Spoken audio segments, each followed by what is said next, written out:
Alam mo bang may 125 na bansang kasapi ng International Criminal Court, pero ilan sa pinakamakapangyarihan at pinakakontrobersyal na bansa sa mundo ay tumangging sumali dito? Sa video natin ngayon, tatalakayin natin ang 6 sa mga bansang hindi miyembro ng ICC. Bakit nila tinanggihan ang pandaigdigang korte? Ano ang kanilang mga dahilan?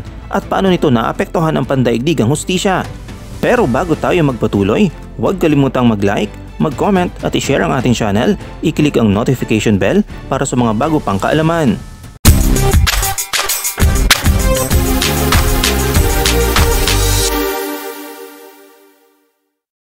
Ano nga ba ang International Criminal Court?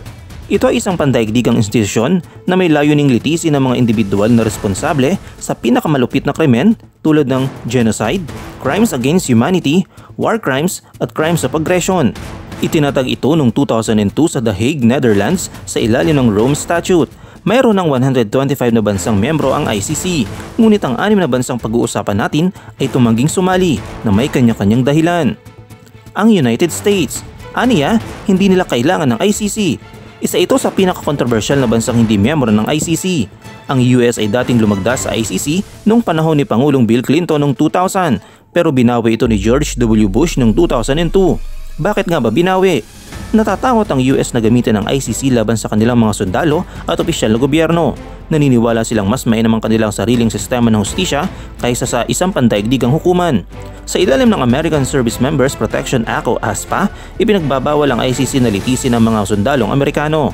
Isang halimbawa ng tensyon sa US at ICC.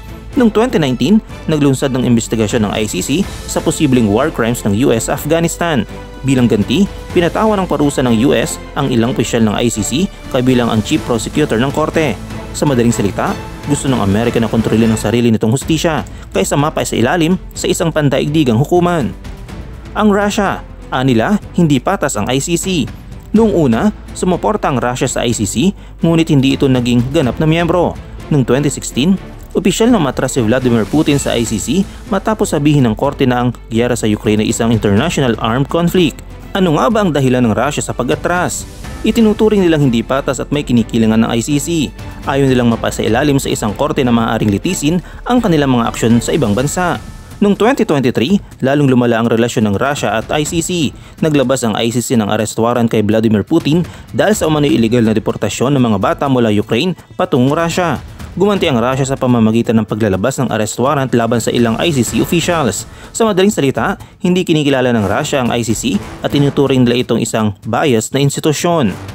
Ang China, anila, hindi nila kailangan ng ICC. Hindi natatakot ang China na litisin ang sarili nitong mga mamamayan. Ang concern nila, ang kanilang mga kaalyado. Bakit hindi sumali ang China? Hindi nila gusto ang ideya na ang ICC ay may kapangyarihang husgahan kung epektibo o hindi ang sistema ng hustisya ng ibang bansa. Takot silang maapektuhan ng kanilang mga pandaigdigang kaalyado tulad ng Syria na inakusahan ng paggamit ng chemical weapons. Ang halimbawa nito, China ay isang taga-suporta ni Bashar al-Assad, Pangulo ng Syria, na may kaso ng war crimes. Kung miyembro ang China ng ICC, maaari silang mapilitang tumulong sa investigasyon laban kay al-Assad, isang bagay na ayaw nilang gawin.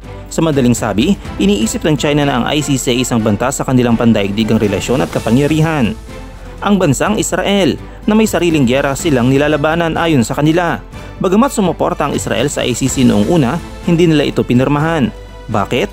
May matagal ng sigalota sa pagitan ng Israel at Palestine.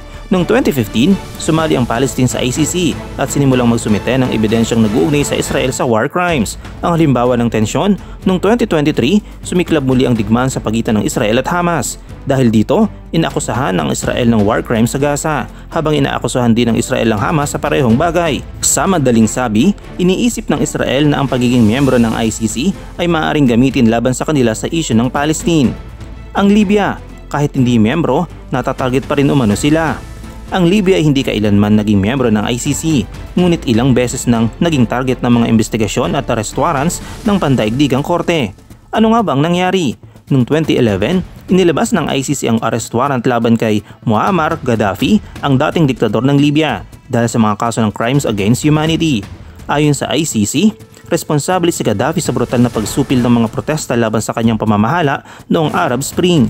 Hindi na siya naharap sa korte dahil napatay siya noong October 2011. Noong 2017, naglabas muli ang ICC ng arrest warrant laban kay Mahmoud al-Werfali, isang Libyan military commander mula sa Libyan National Army. Siya ay inakusahan ng pagpatay sa 33 na katao na walang due process na itinuturing na war crime sa ilalim ng ICC. Pinatay si al-Werfali noong 2021 bago siya naharap sa korte. Sa madaling sabi, kahit hindi opisyal na miyembro ang ICC, hindi pa rin nakaligtas ang Libya sa saklaw na pandaigdigang korte. Ito ay isang halimbawa ng kapangyarihan ng ICC na litisin ang mga kaso sa isang bansa kahit hindi ito kasapi basta't inenderso ng UN Security Council. Ang Qatar, ayaw nilang madamay sa politika. Isa sa pinakamayamang bansa sa mundo, pero bakit hindi kasapi ng ICC? Ano ang dahilan? Ayaw nilang makialam sa pandaigdigang isyu ng hustisya. Bagamat sumusuporta ang Qatar sa pandaigdigang hustisya, mas pinipili nilang huwag makialam sa mga kaso ng ibang bansa upang mapanatili ang kanilang neutral na posisyon. Nananatili silang neutral sa mga pandaigdigang alitan. Ang Qatar ay may magandang ugnayan sa parehong Western countries at mga bansang inaakusahan ng war crimes tulad ng Russia at ilang Middle Eastern countries. Ang pagiging miyembro ng ICC ay maaaring maglagay sa kanila ng isang mahirap na posisyon kung kakailanganing suportahan o kondenahin ng isang bansa. Gusto nilang panatilihin ang mabuting relasyon sa lahat ng panig kabilang na ang mga bansang may kaso sa ICC. Ang Qatar ay isang mahalagang geopolitical player sa Middle East na madalas na gumaganap bilang mediator sa pagitan ng mga bansang may sigalot. Halimbawa, tumulong ang Qatar sa negosasyon sa pagitan ng US at Taliban para sa peace talks sa Afghanistan. Ang pagiging kasapi ng ICC ay maaaring makaapekto sa kanilang kakayahang magsilbing tagapamagitan sa mga sensitibong isyu. Sa madaling salita, ang Qatar ay mas pinipiling lumayo sa kontrobersiya at panatilihin ang kanilang posisyon bilang isang neutral at influential na bansa sa rehiyon. Ano sa tingin mo?